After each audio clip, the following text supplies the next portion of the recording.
नमः शिवाय। आज सोमवार के दिन आइए सुनते हैं शिव जी और पार्वती जी की यह कथा। एक समय की बात है, किसी नगर में एक साहूकार रहता था। उसके घर में धन की कोई कमी नहीं थी, लेकिन उसकी कोई संतान नहीं थी। इस कारण वह बहुत दुखी था। पुत्र प्राप्ति के लिए वह प्रत्येक सोमवार व्रत रखता था और पूरी श्रद्धा के साथ शिव मंदिर जाकर भगवान शिव और पार्वती जी की पूजा करता था। उसकी भक्ति देखकर एक दिन माँ पार्वती प्रसन्न हो गई और भगवान शिव से उस साहूकार की मनोकामना पूर्ण करने का आग्रह किया। पार्वती जी की इच्छा सुनकर भगवान शिव ने कहा कि हे पार्वती, इस संसार में हर प्राणी को उसके कर्मों का फल मिलता है और जिसके भाग्य में जो है उसे भोगना ही पड़ता है। लेकिन पार्वती जी ने साहूकार की भक्ति का मान रखने के लिए उसकी मनोकामना पूर्ण करने की इच्छा जताई। माता पार्वती के आग्रह पर शिव जी ने साहूकार को पुत्र प्राप्ति का वरदान तो दिया, लेकिन साथ ही यह भी कहा कि उसके बालक की आयु केवल 12 वर्ष होगी। माता पार्वती और भगवान शिव की बातचीत को साहूकार सुन रहा था। उसे ना तो इस बात की खुशी थी और ना ही दुख। वह पहले की भांति शिव जी की पूजा करता रहा। कुछ समय के बाद साहूकार के घर एक पुत्र का जन्म हुआ। जब वह बालक 11 वर्ष का हुआ तो उसे पढ़ने के लिए काशी भेजा गया। साहूकार ने पुत्र के मामा को बुलाकर उसे बहुत सारा धन दिया और कहा कि तुम इस बालक को काशी विद्या प्राप्ति के लिए ले जाओ और मार्ग में यज्ञ कराना। जहाँ भी यज्ञ कराओ वहाँ ब्राह्मणों को भोजन कराते और दक्षिणा देते हुए जाना।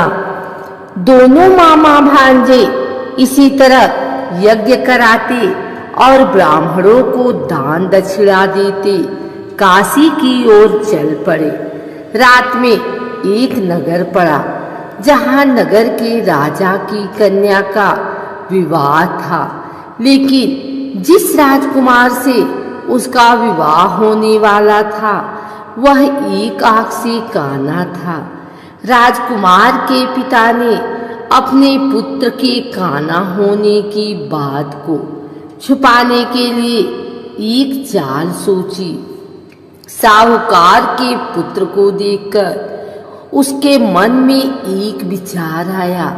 उसने सोचा, क्यों न इस लड़के को दूल्हा बनाकर राजकुमारी से विवाह करा दूं।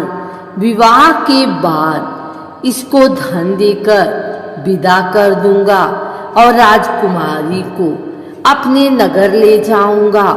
लड़के को दूल्हे के वस्त्र पहनाकर राजकुमारी से विवाह कर दिया गया। लेकिन साहूकार का पुत्र ईमानदार था। उसे यह बात न्याय संगत नहीं लगी। उसने अवसर पाकर राजकुमारी के चुन्नी के पल्ले पर लिखा कि तुम्हारा विवाह तो मेरे साथ हुआ है, लेकिन जिस राजकुमारी के संग तुम्हें भेजा जाएगा वह एक आंख से काना है। मैं तो काशी पढ़ने जा रहा हूँ। जब राजकुमारी ने चुन्नी पर लिखी बातें पढ़ी तो उसने अपने माता पिता को यह बात बताई।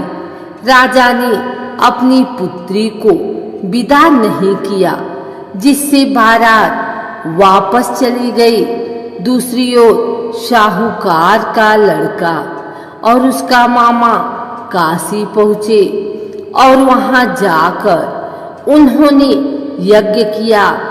जिस दिन लड़के की आयु 12 साल की हुई, उसी दिन यज्ञ रखा गया। लड़के ने अपने मामा से कहा कि मेरी तबीयत कुछ ठीक नहीं है। मामा ने कहा कि तुम अंदर जाकर सो जाओ। शिव जी के वरदानुसार कुछ ही देर में उस बालक के प्राण निकल गए। मृत भांजे को देख उसके मामा ने विलाप शुरू किया। संयोगवश उसी समय शिव जी और माता पार्वती उधर से जा रहे थे। पार्वती ने भगवान से कहा, स्वामी, मुझे इसके रोने के स्वर सहन नहीं हो रहा। आप इस व्यक्ति के कष्ट को अवश्य दूर करें। जब शिव जी मृत बालक के समीप गए तो वह बोले कि यह उसी साहूकार का पुत्र है जिसे मैंने 12 वर्ष की आयु का वरदान दिया। जब इसकी आयु पूरी हो चुकी है, लेकिन मातृभाव से विभोर माता पार्वती ने कहा कि हे महादेव, आप इस बालक को और आयु देने की कृपा करें, अन्यथा इसके वियोग में इसके माता पिता भी तड़प तड़प कर मर जाएंगे। माता पार्वती के आग्रह पर भगवान शिव ने उस लड़के को जीवित कर दिया। शिव जी की कृपा से वह लड़का जीवित हो गया। शिक्षा समाप्त करके लड़का मामा के साथ अपने नगर की ओर चल दिया।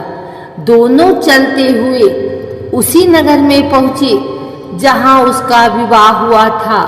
उस नगर में भी उन्होंने यज्ञ का आयोजन किया।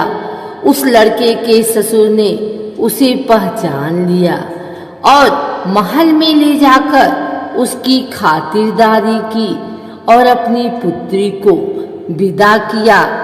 इधर साहूकार और उसकी पत्नी भूखे प्यासे रहकर बेटे की प्रतीक्षा कर रहे थे। उन्होंने प्रण कर रखा था कि यदि उन्हें अपने बेटे की मृत्यु का समाचार मिला तो वह भी प्राण त्याग देंगे, परंतु अपने बेटे के जीवित होने का समाचार पाकर वह बेहद प्रसन्न हुए। उसी रात भगवान शिव ने व्यापारी के स्वप्न में आकर कहा, हे श्रेष्ठी, मैंने तेरे सोमवार के व्रत करने और व्रत कथा सुनने से प्रसन्न होकर तेरे पुत्र को लंबी आयु प्रदान की है। इसी प्रकार जो कोई सोमवार व्रत करता है या कथा सुनता और पढ़ता है, उसके सभी दुख दूर होती हैं और समस्त मनोकामनाएं पूर्ण होती हैं।